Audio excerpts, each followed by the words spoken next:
أكثر من 80 عائلة غالبيتها من عشائر الجبور عادت إلى مناطق سكناها بقرى أصحام ونوفل شمالي قضاء المقدادية بعد أكثر من عامين من النزوح.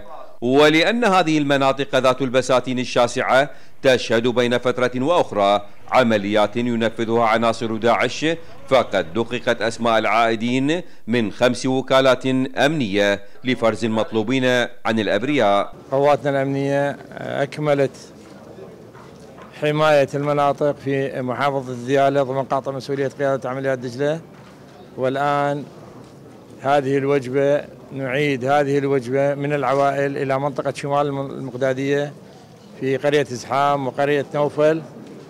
88 عائلة اليوم يعودون إلى مناطقهم إلى قراهم. النازحون وبعد أكثر من عامين من معاناة خلفها العيش في مخيمات بأجواء ملتهبة لا تطاق أجبرتهم على نسيان جميع المناسبات، ها هم الآن يشعرون بإحساس لا يوصف لأنهم سيقضون أيام العيد في منازلهم وبساتينهم بعد غياب طويل. تبهذلنا بالخيام، الجو حار والصيام وجهلنا صغار، وهاي صار لنا احنا سنتين شفنا أبهاتنا بعيوننا، واحنا نتمنى هاي اللحظة يصير صدق عيد علينا إذا ردينا لديارنا. والله هاي فرحة العيد وفرحة العودة إن شاء الله، يصير عندنا فرحتين، ونشكر القوات الأمنية على هالرجعة هذه. والله نطالب بس بالإعادة الأعمار، البيوت مفلشة يعني تعرف أنت داعش يعني ما حرق المناطق كلها.